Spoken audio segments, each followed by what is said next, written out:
Share बाजार में अक्सर माना जाता है कि जिस शेयर में बड़ी गिरावट आ जाए उससे दूरी बना लेनी चाहिए।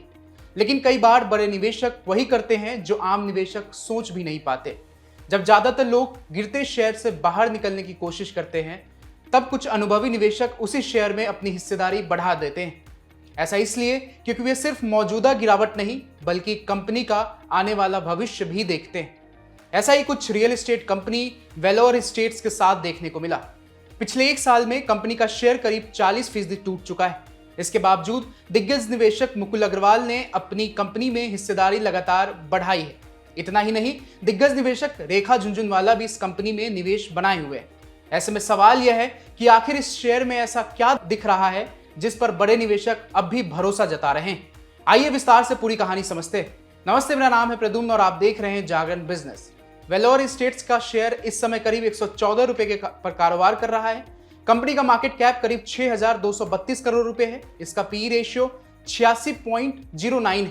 शेयर पिछले एक साल में करीब 40% टूट चुका है, लेकिन इसके बावजूद दिग्गज निवेशक मुकुल अग्रवाल लगातार कंपनी में हिस्सेदारी बढ़ा रहे हैं।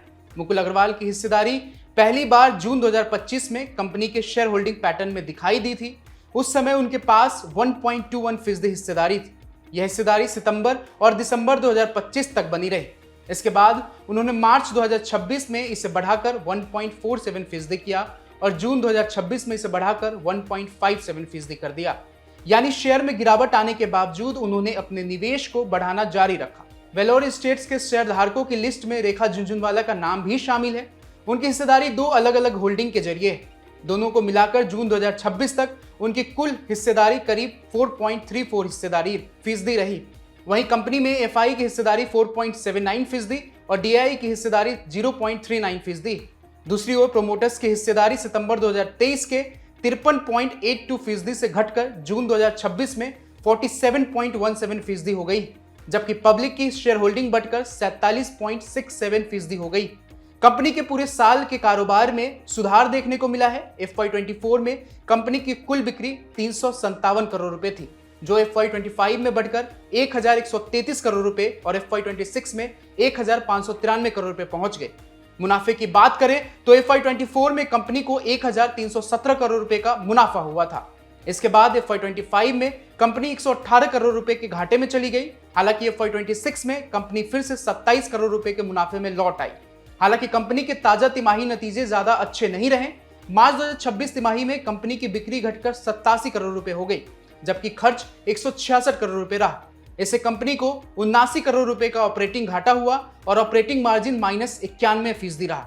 इस तिमाही में कंपनी के कुल घाटा 59 करोड़ रुपए रहा और EPS -1.09 रुपए दर्ज किया गया। रियल एस्टेट कंपनियों में कई बार प्रोजेक्ट पूरे होने, बिक्री के समय के कारण तिमाही नतीजों में बड़ा उतार चढ़ाव देखने को मिलता है। कंपनी के लिए एक अच्छी बात यह रही कि उसने अपना कर्ज काफी कम किया है। मार्च 2025 में कंपनी पर 1,900 करोड़ रुपए का कर्ज था, जो मार्च 2026 तक घटकर 747 करोड़ रुपए रह गया। वहीं कंपनी की कुल देनदारियों, कुल एसेट भी 8,547 करोड़ रुपए से घटकर 6,359 करोड़ रुपए रह गया। इससे साफ है कि कंपनी अपनी बैलेंस शीट को मजबूत करने की कोशिश कर रही है। शुक्रिया।